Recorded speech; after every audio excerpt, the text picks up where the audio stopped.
রাজবাড়ির রসুলপুরে ৩ দিনের মাহফিল শেষ হল। তখন সকাল প্রায় ৯টা। সকালের হালকা রোদ আর ঠান্ডা বাতাসে পুরো এলাকা শান্ত নিরিবিলি হয়ে আছে। মাহফিলের কথা, দোয়া আর নসিহত এখনো মনে অনুরণন তুলে চলেছে।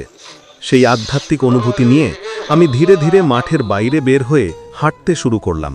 মাঠ ছেড়ে সামনে এগোতেই দেখা দিল বিশাল চর জুড়ে এমন এক প্রশান্ত নীরবতা, যেন প্রকৃতি তার পুরো সৌন্দর্য খুলে রেখেছে।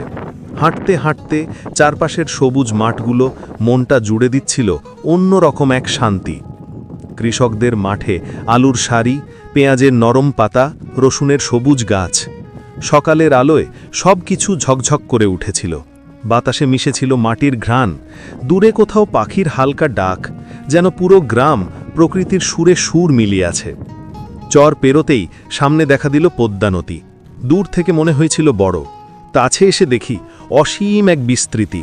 নদীর পানির ওপর সকালের রোদের ঝিলমিল এমনভাবে পড়ছিল, মনে হচ্ছিল পানি নয়, যেন রূপার পাত বিস্তৃত হয়ে আছে। নদীর ধারে দাঁড়িয়ে চোখ বন্ধ করে একবার নিঃশ্বাস নিতেই মনে হলো সব ক্লান্তি, সব দুশ্চিন্তা যেন নদীর বাতাসে ভেসে গেল। তারপর নৌকা এলো। আমি নৌকায় উঠতেই নদীর ঢেউয়ের মৃদু স্পর্শ আর নৌকার দুলুনি আমাকে অন্যরকম এক প্রশান্তিতে ভরিয়ে দিল। মাঝ নদীতে পৌঁছানোর পর চারপাশে শুধু পানি আর আকাশ, এক নিখুঁত নীরবতা। নৌকার সামনে তাকিয়ে মনে হচ্ছিল যেন এই যাত্রাটা শুধু পথ পাড়ি দেওয়া নয়, এটা নিজের ভেতরে ফেরার একটা সুযোগ। নৌকা ধীরে ধীরে নাজিরগঞ্জ ঘাটের দিকে এগোতে লাগল। ঘাট দেখা মাত্রই মনটা অদ্ভুতভাবে ভালো হয়ে গেল। সেই ঘাট, সেই পরিচিত পথ আর নদী পাড়ি দেওয়ার সন্তুষ্টি, সব মিলিয়ে মনে হলো আজকের দিনটা যেন বিশেষভাবে শুরু হলো। ঘাটে পা রাখতেই হৃদয়টা হালকা হয়ে গেল।